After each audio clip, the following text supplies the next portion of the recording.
for us to start. And I welcome you to this course of stylistics and interpretation. This course is a logical continuation or, in a way, a partner of your course in lexicology. Welcome again. Yes. Right. And hello.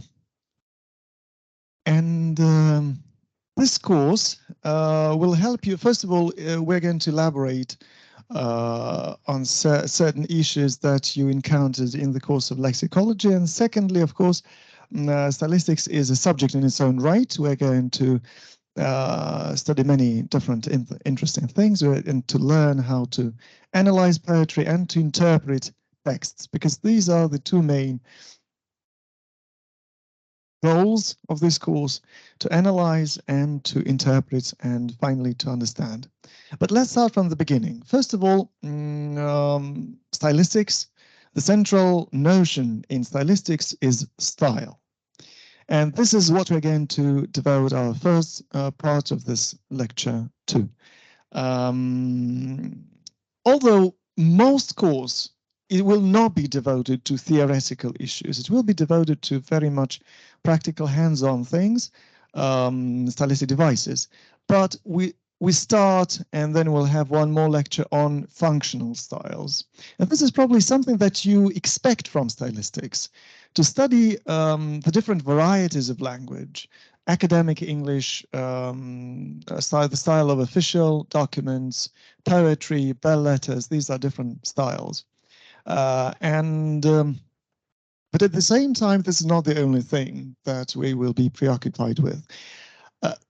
However, we start with this because, as you understand, the term stylistics comes from, hello, oh,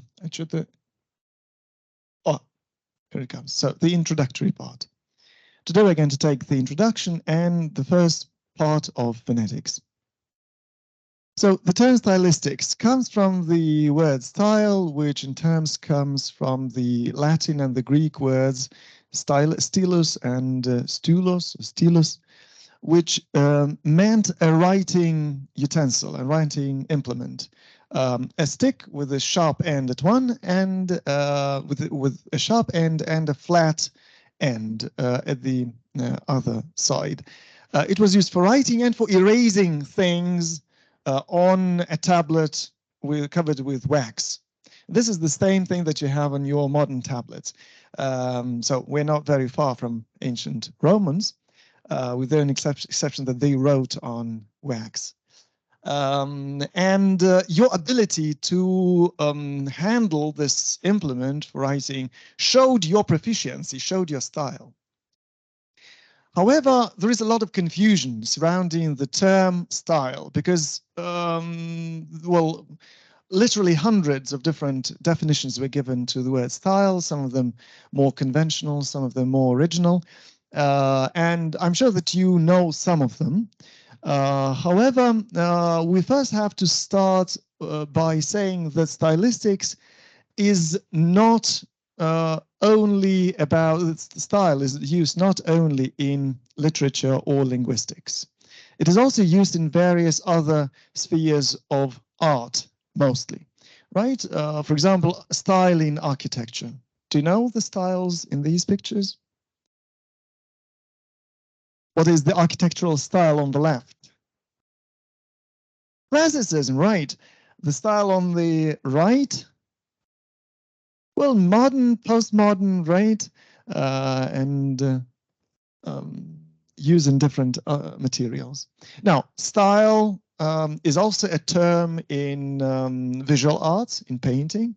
For example, here you have two contrastive styles. On the left is Impressionism, on the right, Constructivism, right.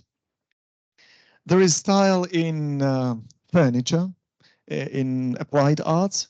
For example, here we have two sets of armchairs, and on the right, this is a minimalist modern set of armchairs. On the left, these are armchairs in the style of the empire, the empire style in Russian, stil empire, which was prevalent in Europe and in Russia at the beginning of the 19th century, during and after the Napoleonic Wars.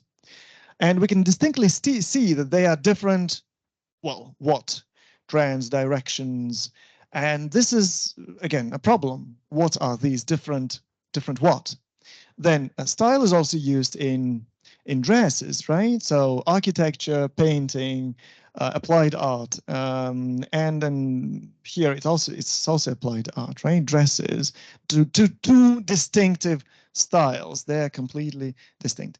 And what is interesting is that these styles, like linguistic styles, they're also used in different spheres, right? They're appropriate for different spheres, for different epochs. Same with the literary or linguistic styles, as you will see. So, in order to disentangle this confusion with the different terms, style, I'm offering you a set of 3 different understandings of style. You don't have to put down with your hand these 3 definitions, but at least the names of these 3 things. And the definitions you will have later in the slides. And it would be good if you could learn them by heart. You will not have too many definitions to learn by heart, but some of them are here.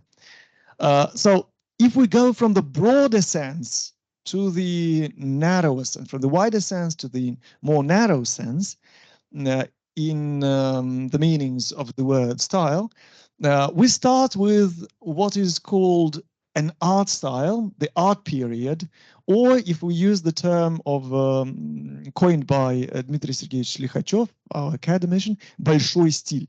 So these are the macro styles which are prevalent throughout some parts of the world at some particular period.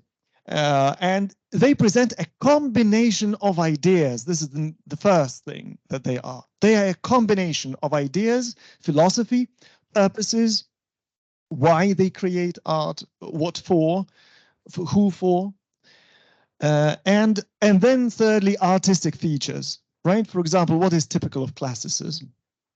What artistic features are typical of classicism? Symmetry, straight lines, right angles, right? And of course, texts can also belong to these grand styles, right? To these big styles, art periods. For example, there are texts which are written in the style of Romanticism, Gothic literature, right? Or, for example, classicists, classic comedies, plays, and so on, postmodernist writing. So all these things apply to linguistic products, to texts, to what you say. So they are typical of works in various arts at some period or region. The second meaning of the word style is more narrow, and it's about linguistics. It's more about literature. Functional styles. They have a variety of language with its own rules, characteristic of a particular area or communication. By functional styles, I mean things like academic style, scientific style, official document style, right? We're going to deal with it later, but I'm sure that you know about this, right? The different styles. And they are subsets, sub-varieties of language with their own rules. For example, you have to follow certain rules to write a letter, right? Or to write an academic paper. You have to follow certain rules to write an official document. And so the existing sets of these rules are called the functional styles. And they also have a function, right? They have a function, so to write a letter to the administration or to write a scientific paper to let other people know about your discoveries and so on. And the narrowest sense of this term is the individual style. This is a unique combination of language units, expressive means and stylistic devices, which is typical of some writer and makes his work recognizable. And this meaning can also be applied to not only to linguistics. For example, we could say that individual style in dress or in architecture is a unique combination of artistic units, right, or features, which is typical of some artist and makes his work recognizable. The same applies to music, right? So music style. And this is what we casually mean by saying she's wearing such a stylish dress, right? Where we imply that this is a unique style, something which is different and shows the signature of some particular brand or maker or something, right? So these are the examples. So the art periods: classicism, Baroque, Romantism; functional styles: academic, scientific prose, official documents, belles letters, etc. What is belles letters? Литристика, художественная литература, right? Belles letters. And individual style. There is a clear Shakespeare style, Hemingway's style. Do you know what is typical of Hemingway's style? Short sentences, yeah, simple words, and which nevertheless achieve a lot of effect. And Chekhov's style, right? Also quite a distinctive one and loved here and abroad. So we are done with these three main meanings of the word style. And in our course, we're mostly going to deal with functional styles. But we have to bear in mind that they're also part of these broader things. That stylistics is basically part of art history, right? Art history and appreciation and art criticism, because it deals with the language as art, right? Maybe this is a unique course in those terms that nowhere else do we exclusively deal with language as a piece of art, as art, right? And here we try to do this. Now, let's concentrate on the definitions of the word style inside linguistics, right? And here we deal with mostly with the varieties of language, right? With this second meaning. So if we take functional style and break it down into various other things or give it different definitions, then we can look at these definitions. There are hundreds. If you open Galperin, that's the book that I recommend you to use, you will find many different definitions. And I decided to choose 3 of them for you to look at. There are 2 here. One of them is a non-academic definition. Style is a verbal dress of thought. And I think this is a very nice original definition, because it gives us a very visual understanding of what style is, right? You can take one thought and dress it in various dresses, and it will have different appearances, right? But in order to do this, you have to use different language units. You have to use different sentences, words, phonemes, and so on. So the second definition is a more academic definition, and it highlights the idea of choice when we speak of style. Functional style is a product of individual choices and patterns of choices among linguistic possibilities. Well, not only individual, but by individual we mean the choice of groups of people as well, right? Different substrata of the society.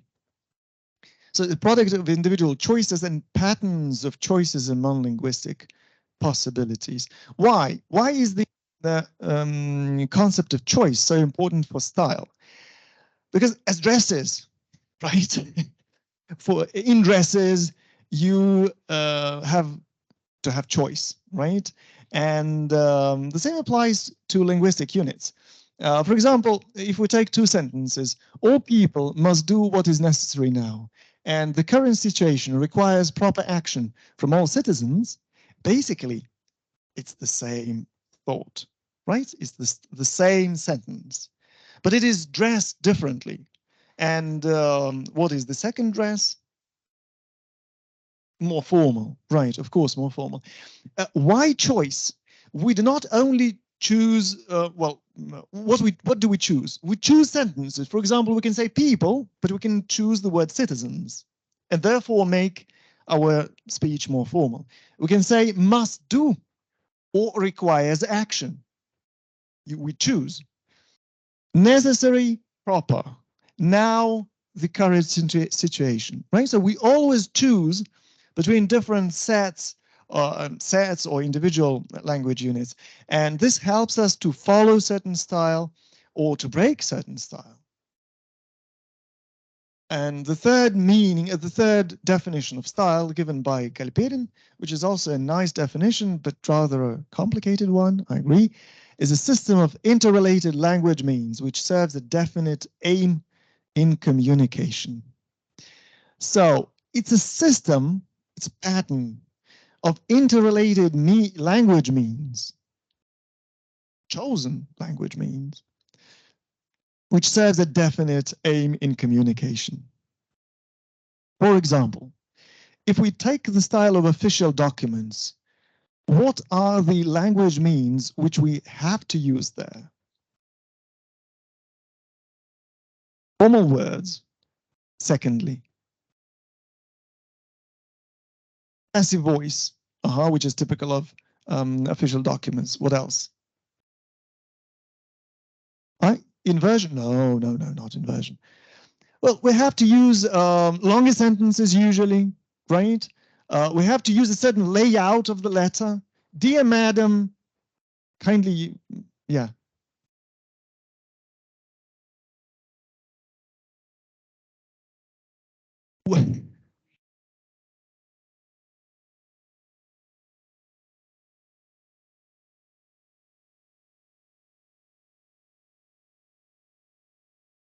Named.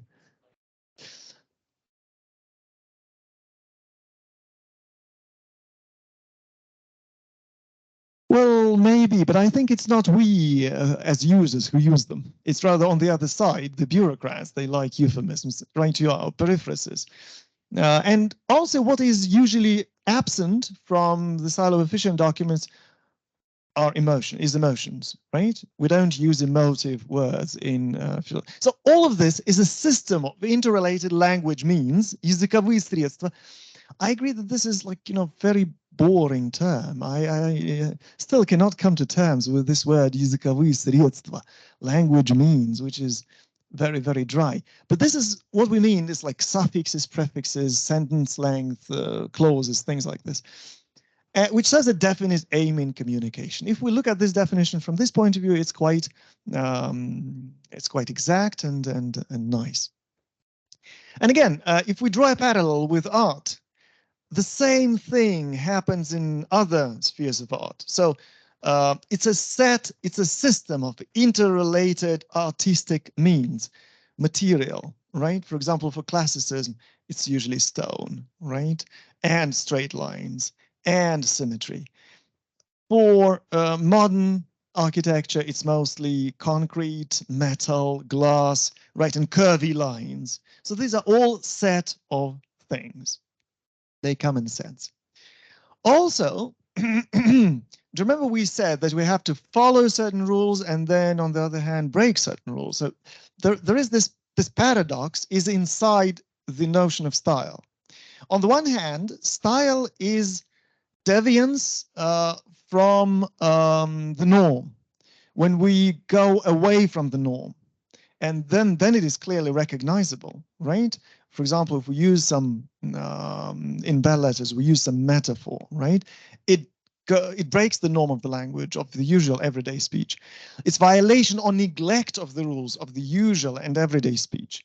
On the other hand, style presupposes following certain rules. As I said, the rules of writing a formal document, an official document. So you have to follow these rules. That make the speech unusual or refer it to a specific genre or sphere, right? So following rules and deviance from rules.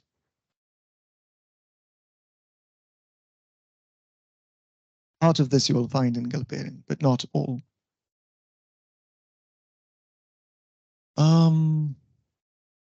So violation of rules and following the rules, which make it unusual or refer it to a specific sphere or genre.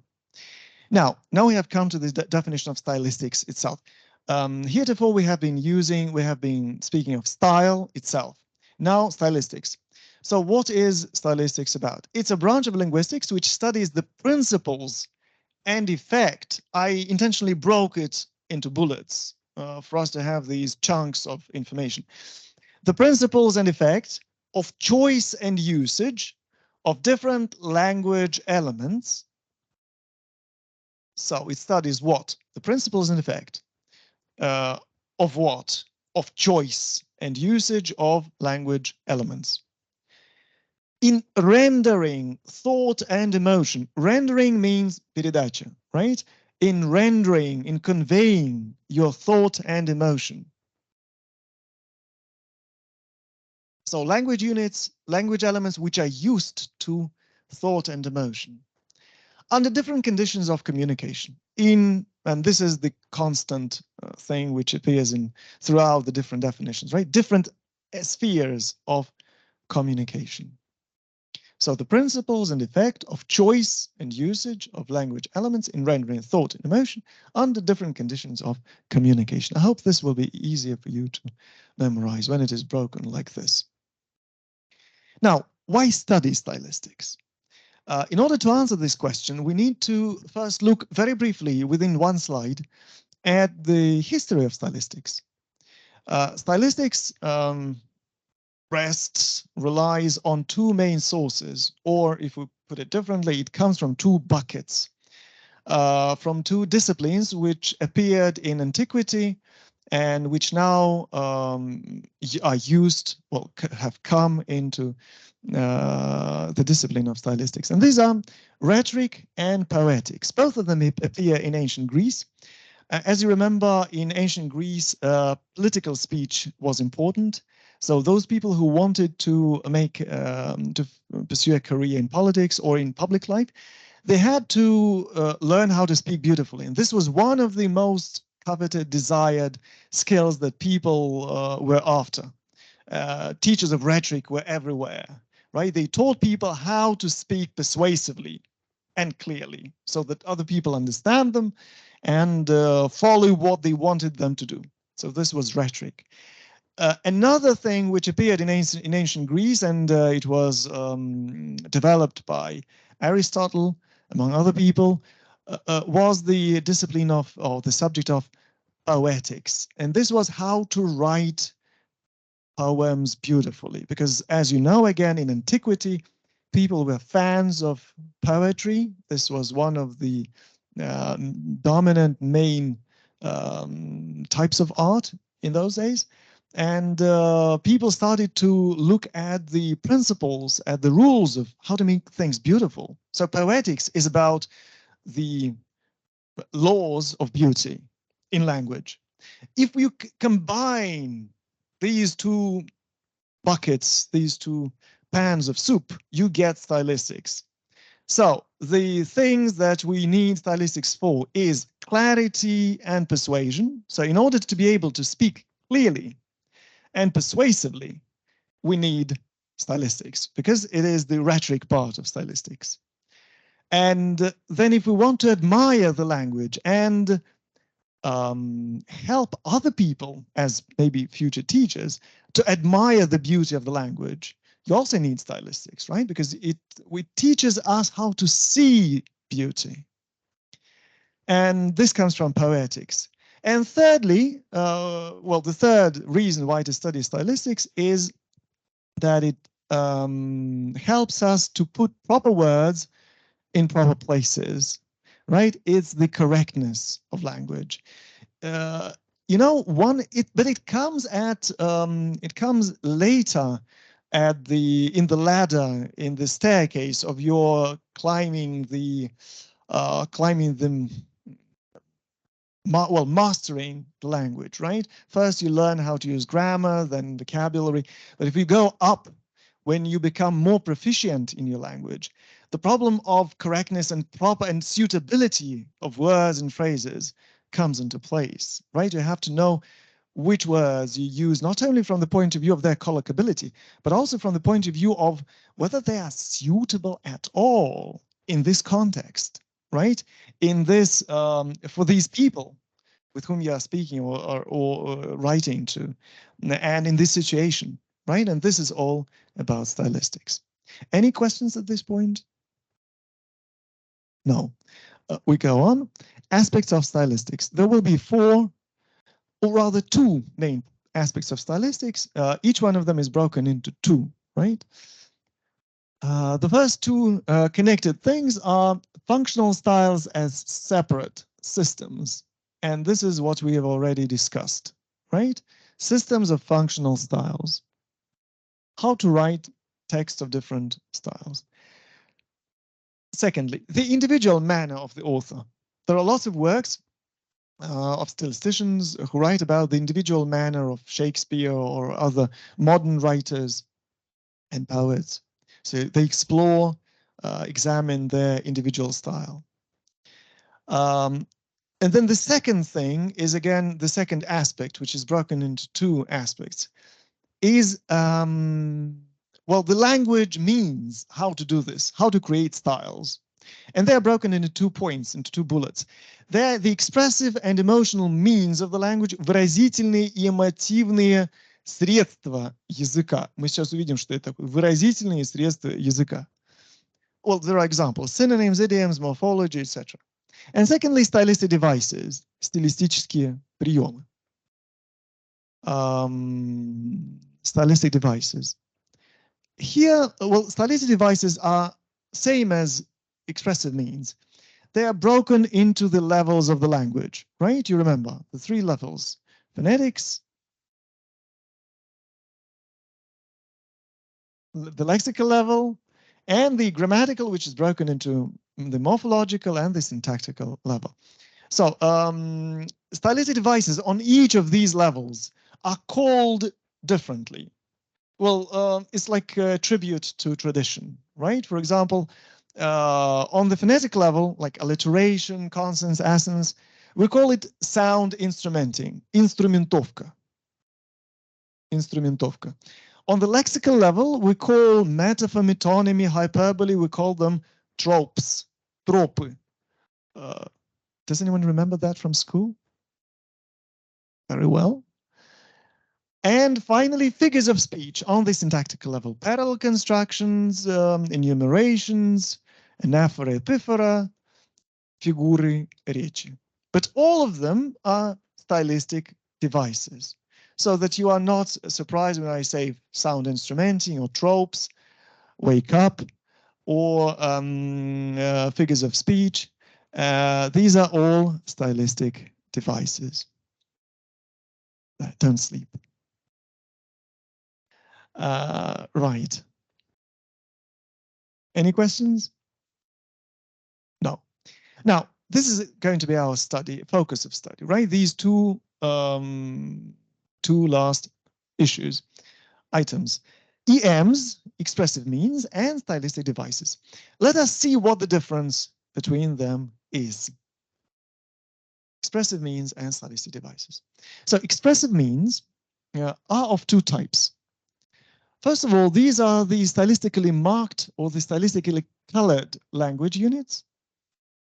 And secondly, they are the language units with an expressive potential. So stylistically marked or stylistically colored units. And secondly, language units with an expressive potential. I'll show you the examples now. Don't worry. Stylistically colored and expressive language units.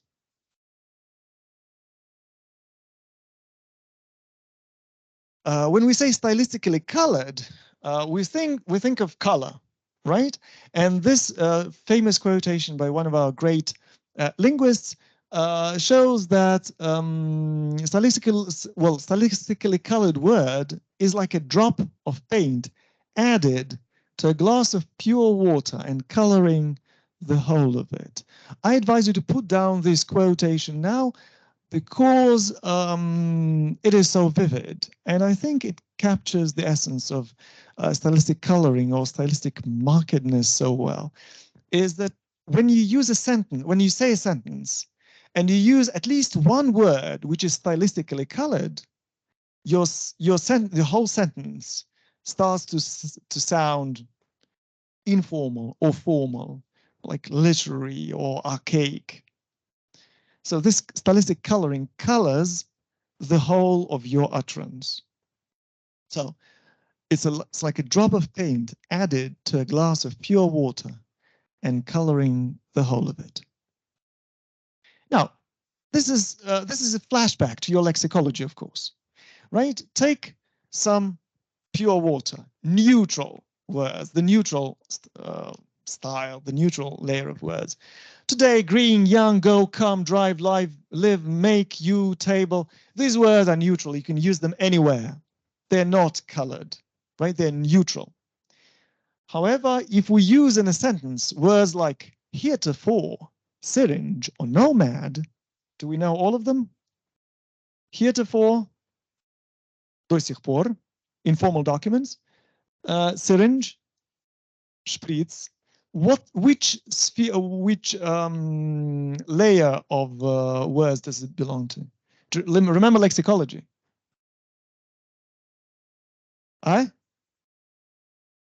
Well, rack your brain. It's a term. It's a term. It's formal. The formal layer of vocabulary, but it's a term. Nomad. Кочевник, странник. Which layer of words is it? Well, literary proper. It may also be a term, right? In history, but these are definitely colored words. And for example, imagine that you say something and say, he's a digital nomad. This, of course, makes you more expressive, right? And people start to think of you as a very clever person. Now, if you take another, well, the other part of this of the range and use words like pop round to the shop, right? Or a mind-blowing film. That was a mind-blowing film. Or does anyone know what grandma lane is in the slang of American truck drivers? Think. Are there any drivers in this room? What is a grandma lane? Крайняя правая полоса. So that's the lane where the slowest vehicles move.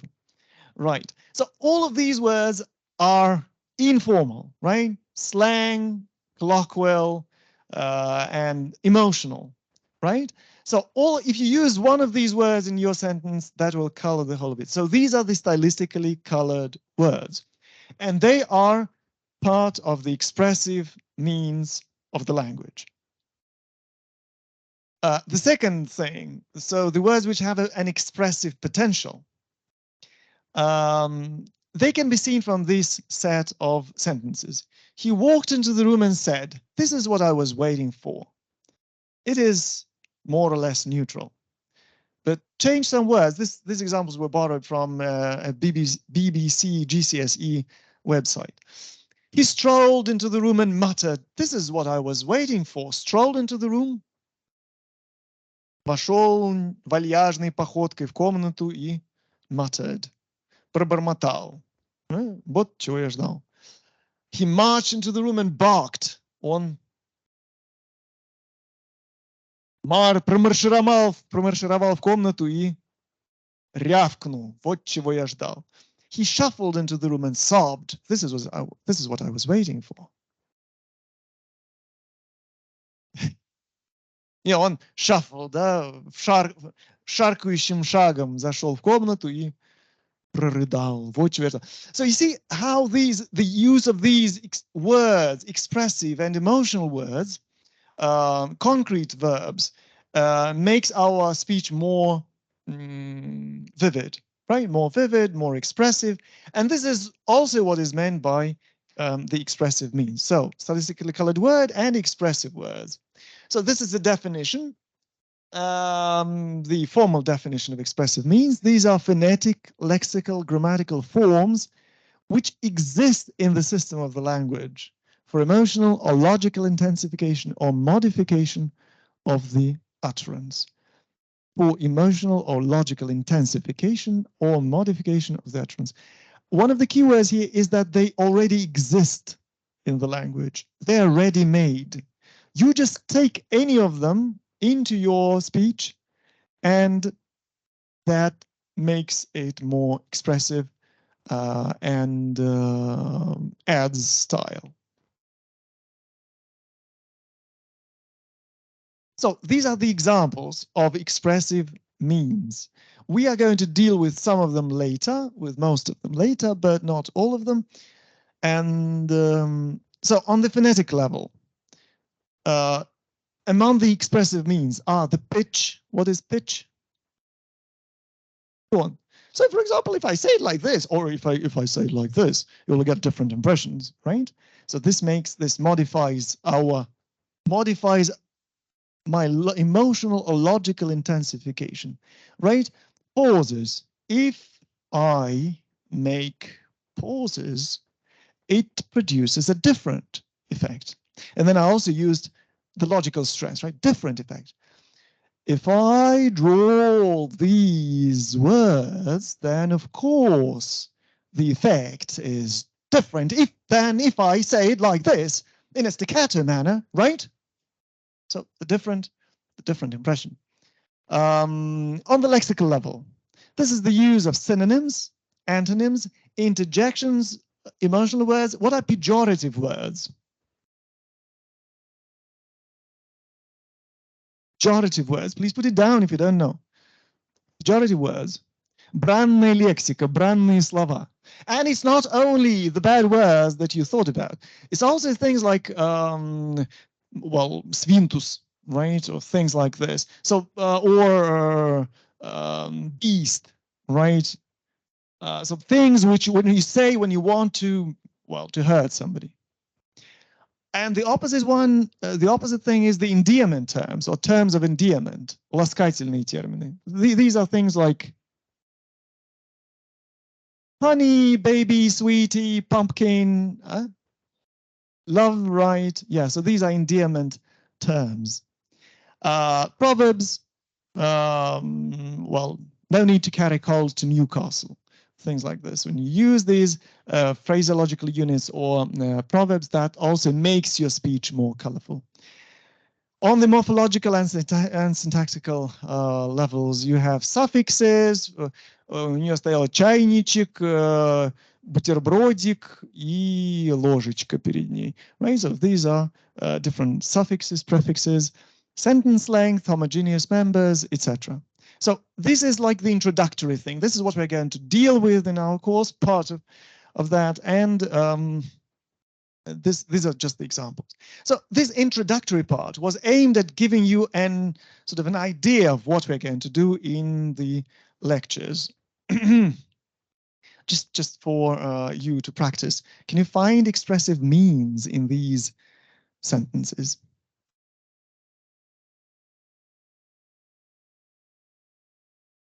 Ain't, which is informal, highly colloquial, right? Rather familiar or even low colloquial, vulgarism. Mess. Yeah, well, here it is, I would even say familiar colloquial. Then the poor guy, colloquial, right? I don't think we should depose buddy. I'm sure you don't know what it is. I mean, there is the word depose, свергать с престола, but in this case, it is брать показания. This is a legal term, to depose buddy. Брать, снимать показания с buddy. And this is a term. Then in the second sentence, radiant, which is an emotional word, and one more, cheerily, right? Sweltering sunny day, sweltering, right? So these are the things which are beautiful and emotional. Now, don't even try to understand it at first. This is rather too difficult for anyone who just begins to study stylistics. Later on, you will probably understand and appreciate the exactness of this phrasing, but so far it is very difficult to understand. It's a conscious stylistic device, which is not expressive means, right? Is a conscious and intentional intensification of some typical structural and or semantic property of a language unit, neutral or expressive, promoted to a generalized status and thus becoming a generative model. Now, in simple words. Whereas it was just enough for you to take the expressive means from the language and use them, and you immediately get, make your speech more expressive. You didn't have to invent things. You just had to remember, take it, and use it.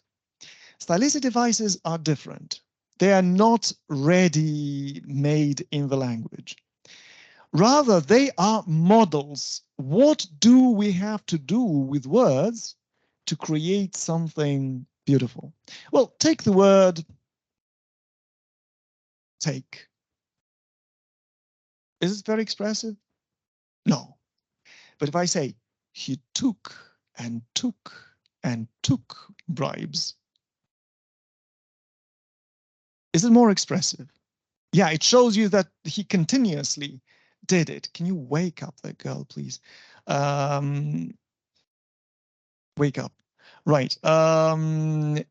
So we show that something happened continuously, right? So, but what did we do? We just repeated it, right? We just used a model. Now you can use the same thing to make other sentences using any other verbs. He went and went and went. He looked and looked and looked. You take anything, you follow the same model, repeat it 3 times, and you make it more expressive.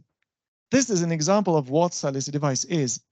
Another example, you know what a metaphor is, right? So, for example, the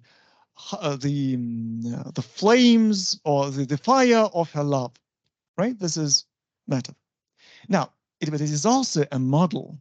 We take 2 things, mentally compare them, and then call one thing with another.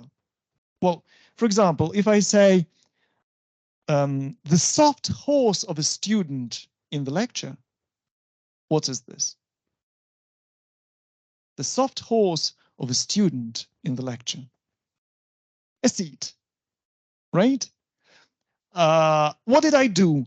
I took the word, I took one concept, seat, I compared it with a horse, and then I made it clear to the audience what it is, right? Soft horse of the student. Now, make a metaphor yourself. Take, for example, a screen. Make a metaphor about the screen.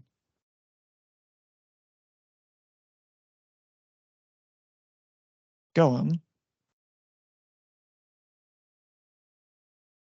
Well, the sound of thinking. Oh, the wind. Well, it should be pronounceable.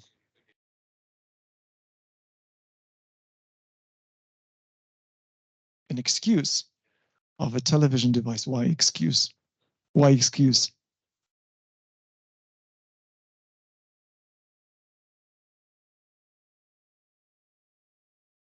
Oh, I think that's a bit too difficult. What was the other one?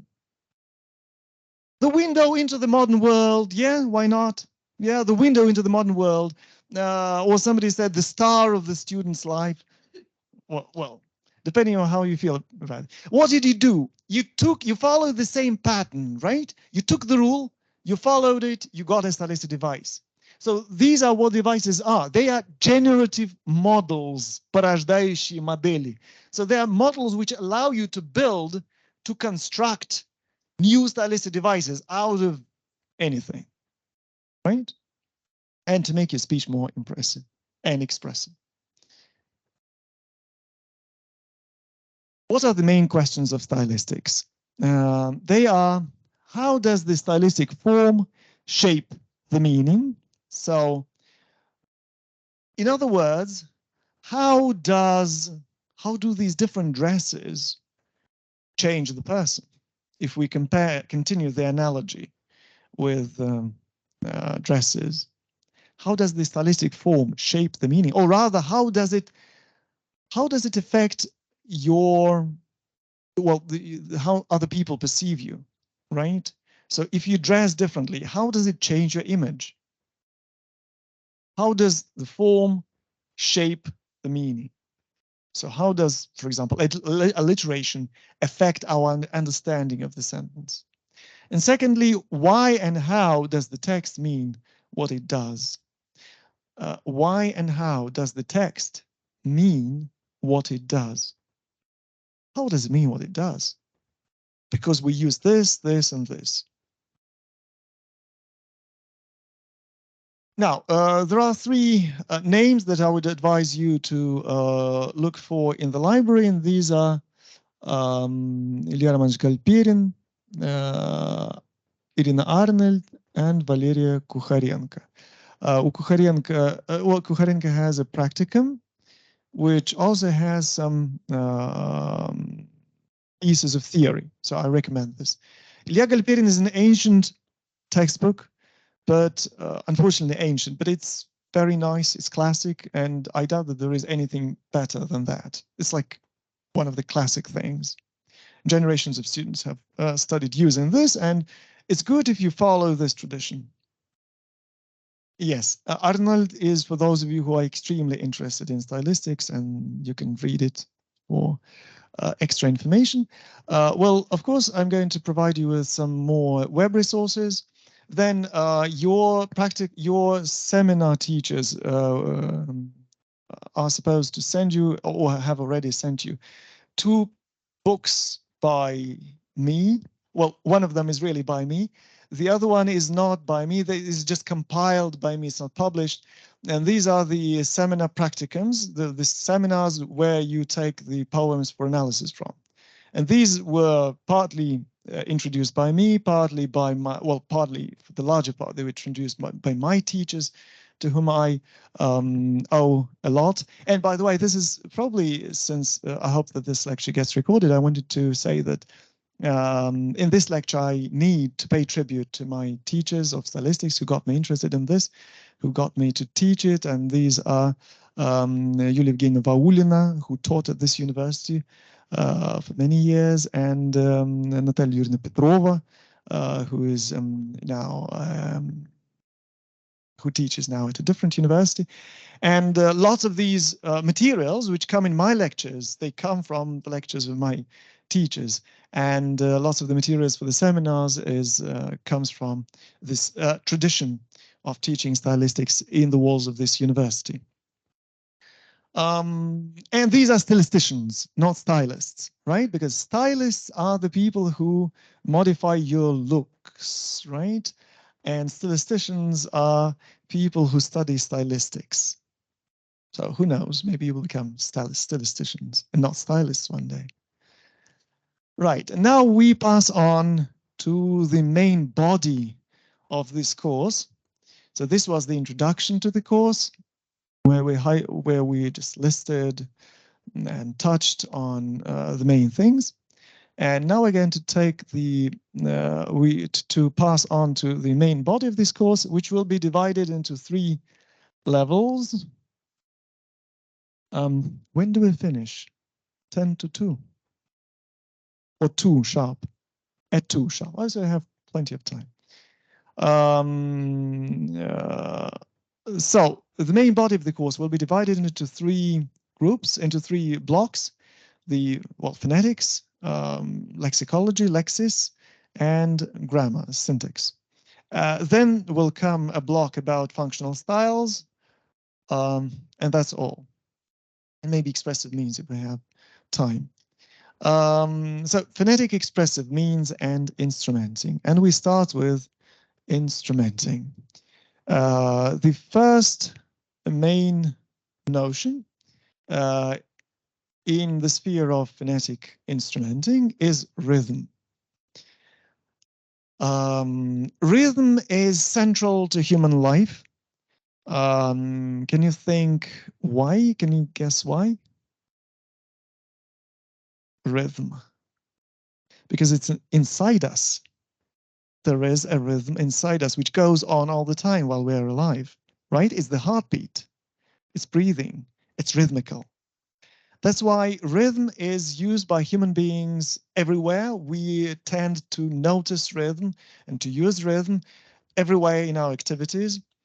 And it can be rhythm of 2 main types. It's metrical repetition and euphonic repetition. But first about the rhythm. The definition of rhythm is here in front of you. It's the pattern of interchange of strong and weak segments, like in heart, right? Strong weak, strong, weak, strong, weak.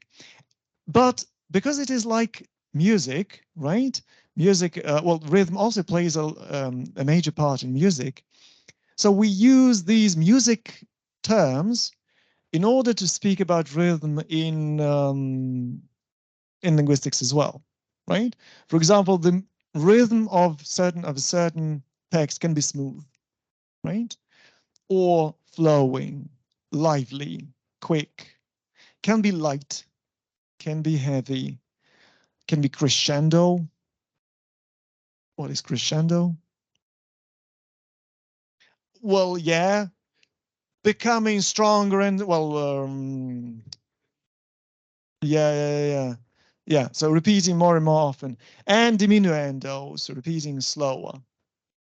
And again, rhythm can be, well, repetition of these strong segments. When we say interchange, we mostly mean repetition of strong segments. It can be of two types: metrical repetition, in order to measure something, right? To measure the poem. For example, if we say, how many stanzas are there in this poem? You can say there are 3 stanzas, right? How many lines are there in every stanza? 4 lines, right? Or 3 lines. So it sort of measures the text. So it is metrical repetition. And there is euphonic repetition. I hope you're not scared by this term. Well, I'm sure that many of you are, and I was when I was a student. Euphonic, euphonia, means благозвучие. Повтор для благозвучия. So when we repeat certain sounds, we make this piece of text sound better, more beautiful. And this is called euphonic repetition. And we're going to deal with these types of repetition now. First of all, with the rhythmic repetition. And here the first notion is the notion of the concept of meter. In Russian it is метр. Поэтический стихотворный метр. It is mostly used in poetry, but it can also be used in prose, right? In prose, though, we usually speak about the rhythm in these terms, like smooth, flowing, light, heavy. But in poems, we also speak of the meter. Метр. What is this? Meter is a rhythmic pattern in poetry where stressed syllables recur. Recur means повторяются at fixed intervals. So stressed syllables, and syllables, you all know the word syllable? Slog. Right. They recur at fixed intervals. And the unit, единица, the unit of meter is a foot. Foot in Russian is стопа. That's right, стихотворная стопа. It's a group of syllables with one stressed and 1 or 2 unstressed syllables. And this pattern recurs in a line. Why is it called a foot? Well, because then you measure it like this. Мой дядя самых честных правил, когда не в шутку занемог. Right? So you measure it. You measure poetry with these feet, which go on and on.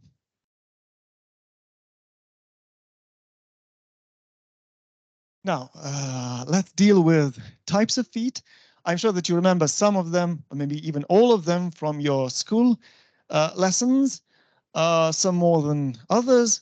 And there will be 5 different types of feet, 5 types of feet. 2 of them are 2-syllable feet, and 3 of them are 3-syllable feet. It depends on how many syllables you have in a foot. So the 2-syllable feet are I am and trochee. Yamp и харей. Right.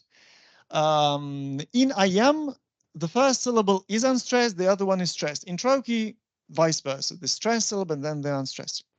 If you can keep your head when all about you are losing theirs and blaming it on you. What's the Russian example of I am? Наша Таня громко плачет. Right. Or if we take Pushkin, мой дядя самых честных правил. This is I am. Trochee. Tiger, tiger, burning bright in the forests of the night. What immortal hands or eye has formed thy fearful symmetry? So this is trochee, right? Stress and stress. Now, I suggest that we all do it now. Now, we'll do it at ta-ta. Ta-ta, ta-ta, ta-ta, ta-ta. Please, all together. And stamp your foot. Та-та. Громче. Молодой человек. Один, пожалуйста. Как это называется? Ям. Okay, now trochee. Ta-ta-ta-ta-ta-ta-ta. All together. All right. Yeah, it's important to feel this. Now, 3-syllable feet. It depends on where the stress is. First stress syllable is dactyl. Second stress syllable is amphibrach. Third stress syllable is anapist. Ta ta ta ta ta ta ta ta ta ta ta. All together. Ta. And once again. А вы уже начали амфибрахи делать. Та-та-та-та-та. Это уже амфибрахи. Давайте. Та-та-та-та-та-та-та-та-та-та. И теперь анапист. Та-та-та-та-та-та-та-та-та-та. Right. Yeah. This is anapist. Canon to right of them. Canon to left of them. Dactyl. I speak not. I trace not. I breathe not thy name. Amphibrach. With a barn for the use of the flail. This is anapist. Right. Now you can see that these different feet, metrical patterns, they have their own character, right? For example, if we speak of I am and trochee, which of them suits better to describe, for example, military actions? Trochee, because it begins with the stress, right? Or it is better to describe different dangerous things, right? Or something which arouses strong emotions. Which of them is more suitable to speak about love? I am, right? Because it is softer. Which of them is masculine? Trochee. More feminine? I am. Now, which of them, which is a more march-like rhythm and which is more waltz-like rhythm? Well, all of these are waltzes, right? Ta ta ta ta ta ta ta ta ta ta ta ta ta ta ta, or ta ta ta ta ta ta ta ta ta ta ta. So these are, and this character of different feet, of different meters, well, helps or doesn't help when you write a poem, right? So usually you choose the rhythm to combine, to conform with what you're writing about, right? Now, modifications of rhythm, they are not particularly important, but still they exist, and I still haven't decided to give them up. So let's explore what they are. Pyrrhic is when you drop the stressed syllable where you ought to have one. For example, in I am, you have stressed and stressed. So if you make both syllables in a foot unstressed, this is Pyrrhic. Right? For example, men of England, wherefore plough? For the lords who lay you low. For the, both of them are unstressed. Right? For the lords who lay you low, both of them are unstressed. Spondy is the opposite thing, right? When two of them are stressed. So you ought to have stressed, unstressed, or unstressed, stressed. And then you have two stresses. And this, of course, is a stronger effect, gives a strong effect. To mercy, pity, peace, and love, all pray in their distress. right? All pray. This is spondy. Is it clear? Well, if it's not all, whenever something is not clear, please let me know. Don't hesitate, don't be shy. It's easier for us to deal with these things because interesting questions, well, help us to become better.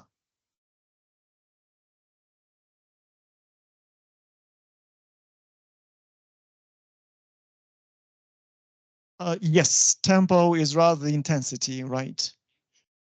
Yes, yes. And rhythm is interchange of strong and weak segments. It's this interchange. Yeah.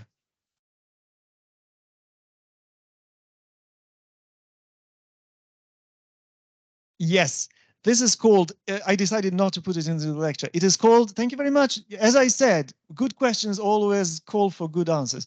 This is called an inverted foot. Инвертированная, то есть перевернутая стопа. So for example, you can have I am everywhere, and then somewhere at the beginning or in the middle, you have trochee, a trochaic foot. It is called inverted foot. Перевернутая стопа. Thank you. Any other questions? No. Then we go on. Now, if you put these feet one after another, you get meters. For example, if you put 2 feet in a line, you have dimeter. If you put 3 feet in a line, you get trimeter. If you put 4 feet in a line, you get tetrameter, and so on. 5 feet pentameter, 6 feet hexameter, 7 feet septameter, and 8 feet octameter. There are very few poems which are written in octameter and septameter, very, very few. Maybe slightly more, but also it's very rare, hexameter. The famous example of hexameter is by Homer in his Iliad. Гнев о богине воспоя Ахиллеса Пелеева сына, and that's one line, right? When you have 6 feet in a line. Usually poems are written in trimeter, tetrameter, and pentameter.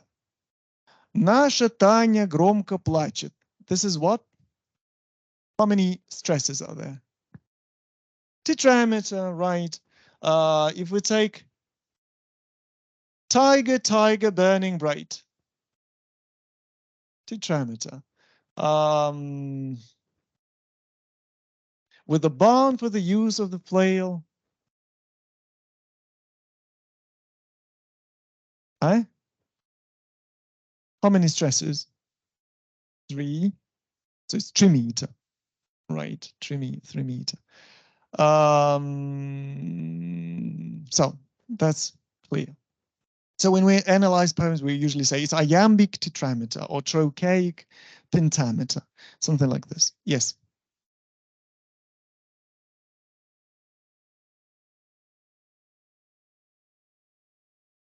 Feet. Yes, 3 feet. Now we pass on to the second main concept in phonetic instrumenting. This is rhyme, rhythm and rhyme. Well, I haven't even given you the definition of rhyme because it's, well, you know what rhyme is. Then you can find the definitions of rhyme in glossaries. By the way, I started speaking about the books that I sent you. One of them is the book for seminars, and the other book is the book with tests where you can practice, self-study book. And there you also have 2, I think, useful things. You have a glossary of terms with examples, and you have almost all stylistic devices listed with the definition and with the examples. And at the end of this book, you also have 2 sample interpretations, how to write the analysis and interpretation. So if you look at them, if you read them, something like this will be required of you in the midterm test and then in the final test. You get the example of how to analyze poetry. And also you have the keys. So all the tests, all the quizzes, they all have keys, so you can check yourself. Now back to rhyme. First of all, there are different rhyming schemes. In the stanza, stropha. Depending on how these rhymes are positioned in relation to each other, you have coupling rhyme, печка, свечка. Triple. Печка, свечка, овечка. Adjacent. Печка, свечка, пышка, шишка. Crossing rhyme or cross rhyme. Печка, шишка, свечка, пышка. Right? And framing or ring rhyme. Опоясывающая рифма, кольцевая рифма. A, B, B, A. Печка, пышка, шишка, свечка. Right. This is framing rhyme.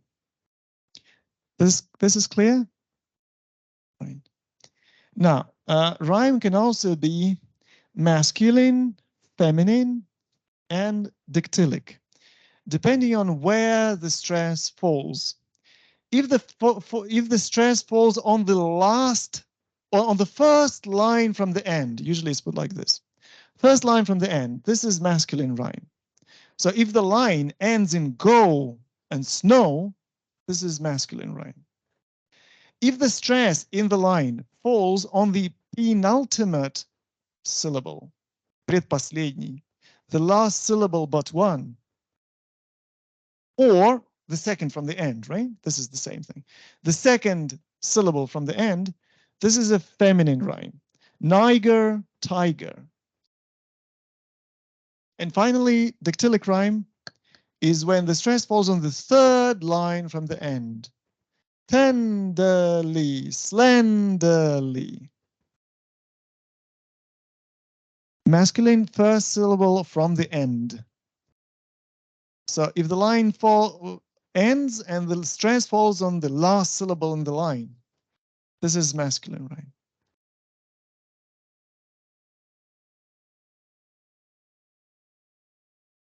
Questions?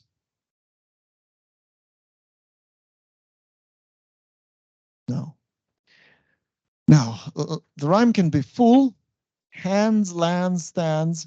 It can be imperfect. For example, life, fine. So the vowel is the same, but the consonants are different. Or come, doom. The vowels are different. The consonants are the same. This is imperfect rhyme. Imperfect rhyme. Full rhyme and imperfect.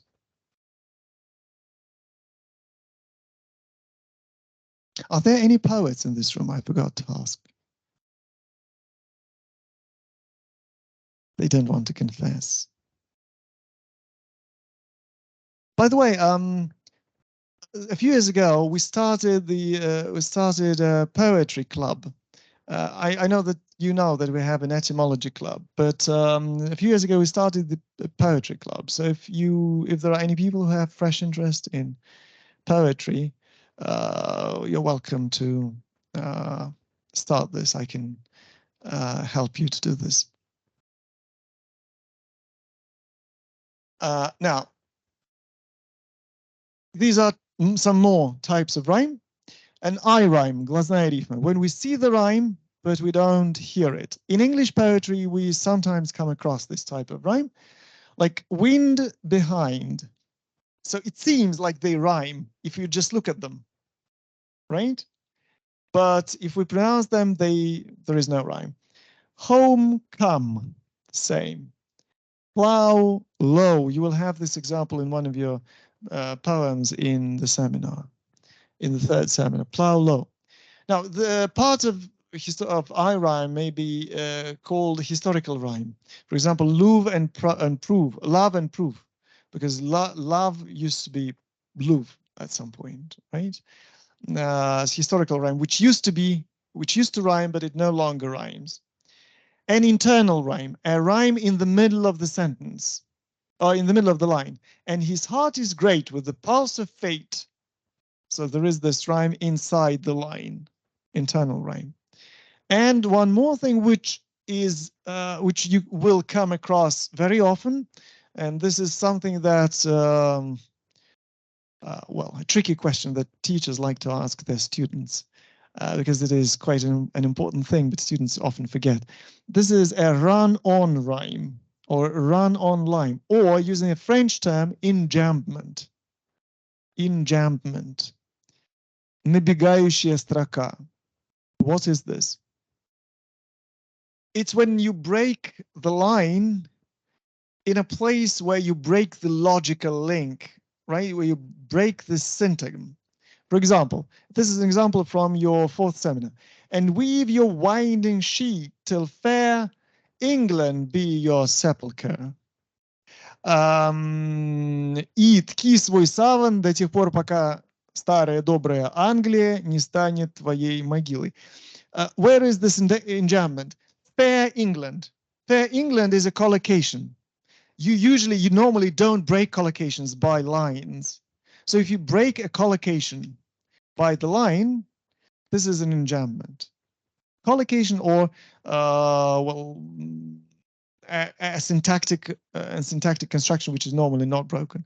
So, and with your winding sheet till fair England be your sepulchre. Any questions about this? Right. It's pretty much the same, but some of them did not originate from the rhyming things. For example, wind behind didn't necessarily sound the same in history, whereas love and prove did sound the same. So it's purely retrospective.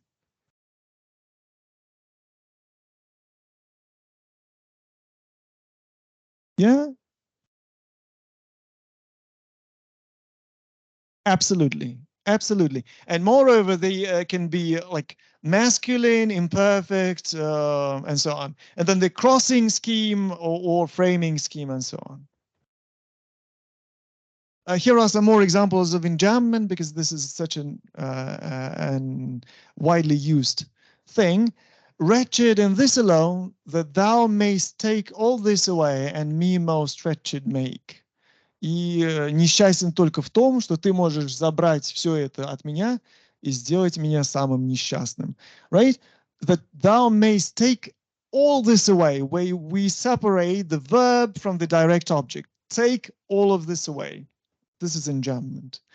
The great beech trees lean forward and strip like a diver. We had better turn to the fire and shut our minds to the sea. Can you find enjambment here?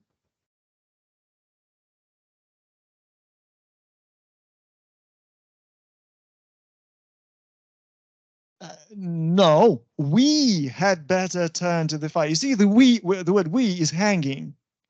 We had better turn to the fire, right? It's like we take a breath in order to say this.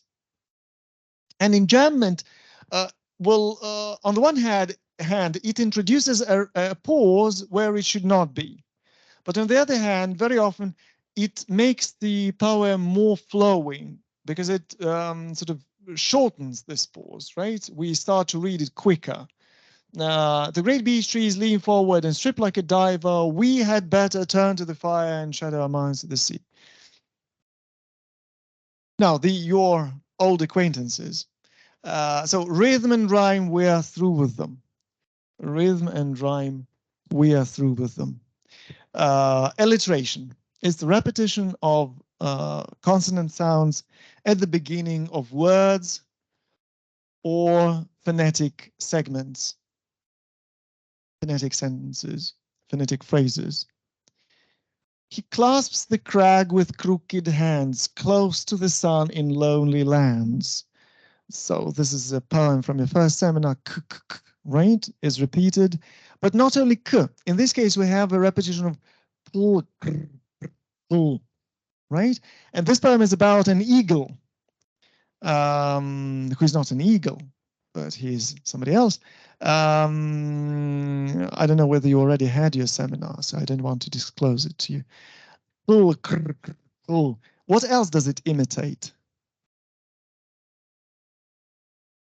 The sound of breaking, and it's also the sound of these birds of prey. Klёкот in Russian we have, right? Klёкот орлов. Right? I said it. Okay, I didn't hear. Right. So very often alliteration is combined with onomatopoeia, which we will come to later. Alliteration, as you maybe know, maybe remember, has an old history in English verse, in English poetry. And all Old English poetry used to be alliterative. Do you know this? That they didn't have rhyme, for example. They had alliteration. So in every line, you had to have words which began in the same consonant sounds. For example, this is the modern English translation of Beowulf. You remember Beowulf, don't you? Forth he fared at the fated moment, sturdy, skilled to the shelter of God. See, here we have, there is no rhyme, but there is alliteration. So this is Old English poetic device in order to make it sound like poetry. Forth he fared at the fated moment, sturdy, skilled to the shelter of God. Right? Yeah.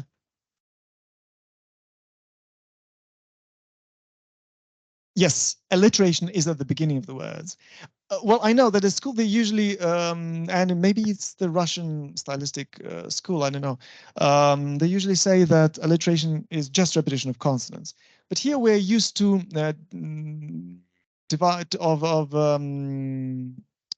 treating separating alliteration and consonants.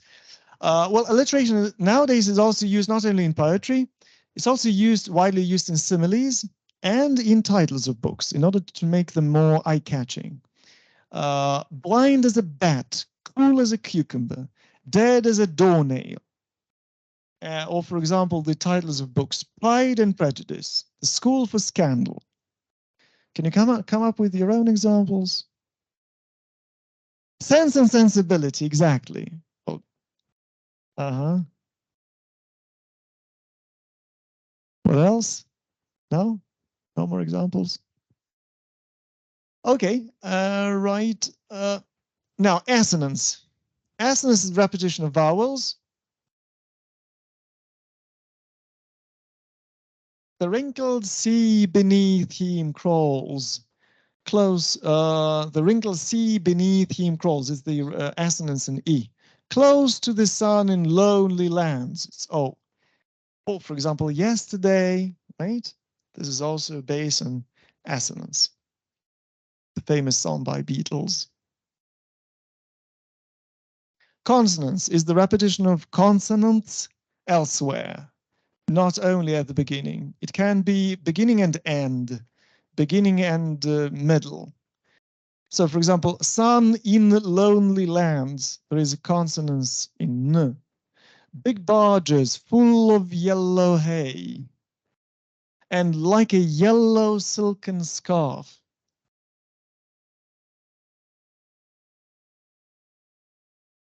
So this is where we end our lecture.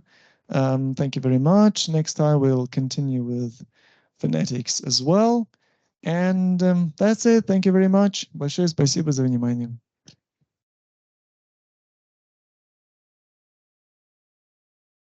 Все помнят, да, что к следующему семинару, у кого он был, первый семинар, второй семинар, это The Sorrow of Love. Второй семинар, The Sorrow of Love.